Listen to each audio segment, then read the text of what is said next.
The history of the lands that became the United States began with the arrival of the first people in the Americas around 15,000 BC.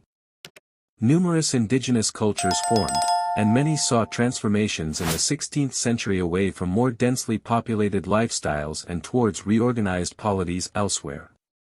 The European colonization of the Americas began in the late 15th century, however most colonies in what would later become the United States were settled after 1600.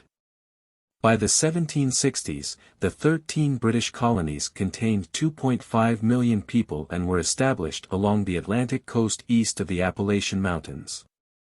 After defeating France, the British government imposed a series of taxes, including the Stamp Act of 1765, rejecting the colonists' constitutional argument that new taxes needed their approval. Resistance to these taxes, especially the Boston Tea Party in 1773, led to Parliament issuing punitive laws designed to end self-government. Armed conflict began in Massachusetts in 1775. Current territories of the United States after the Trust Territory of the Pacific Islands was given independence in 1994. In 1776, in Philadelphia, the Second Continental Congress declared the independence of the colonies as the United States. Led by General George Washington, it won the Revolutionary War. The Peace Treaty of 1783 established the borders of the new sovereign state.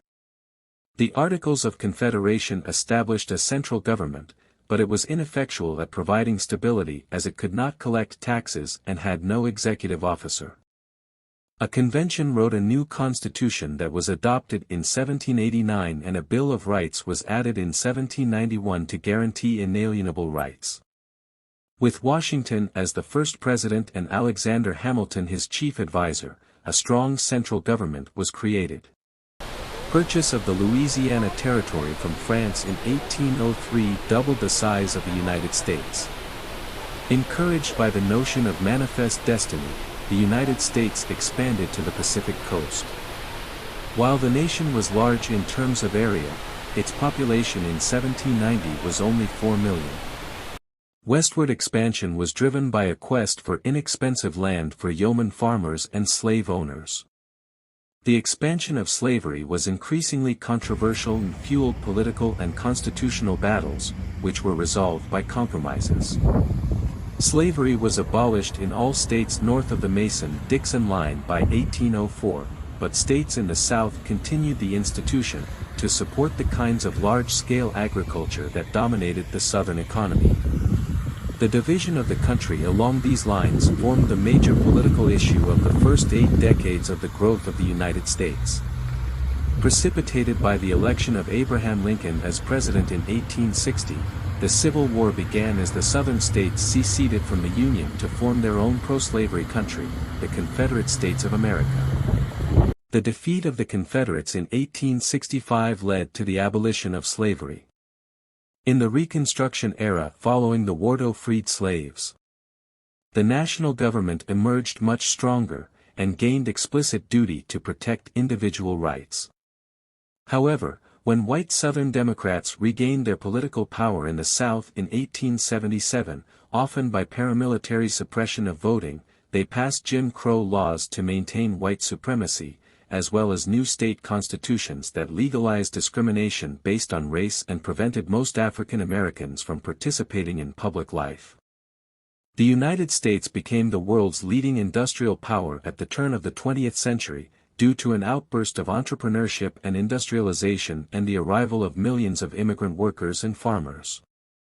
A national railroad network was completed and large-scale mines and factories were established.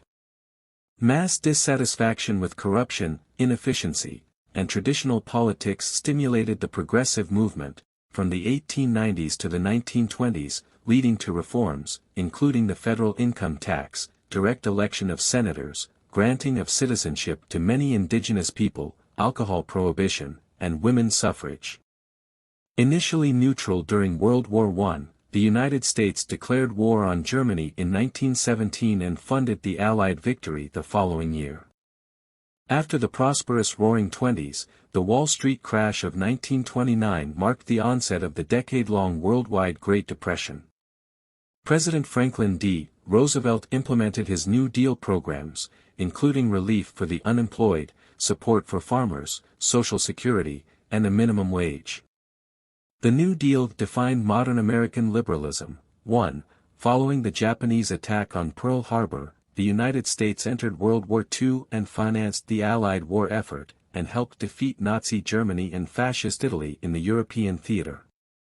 Its involvement culminated in using newly American-invented nuclear weapons on Hiroshima and Nagasaki to defeat Imperial Japan in the Pacific War. The United States and the Soviet Union emerged as rival superpowers in the aftermath of World War II.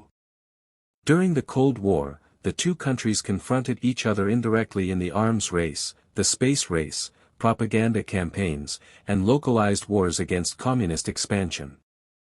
In the 1960s, in large part due to the strength of the civil rights movement, another wave of social reforms was enacted which enforced the constitutional rights of voting and freedom of movement to African Americans.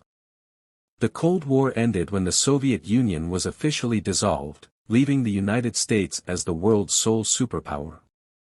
Foreign policy after the Cold War has often focused on many modern conflicts in the Middle East, especially in response to the September 11 attacks. Early in the 21st century, the United States experienced the Great Recession and the COVID-19 pandemic, which had a negative effect on the local economy.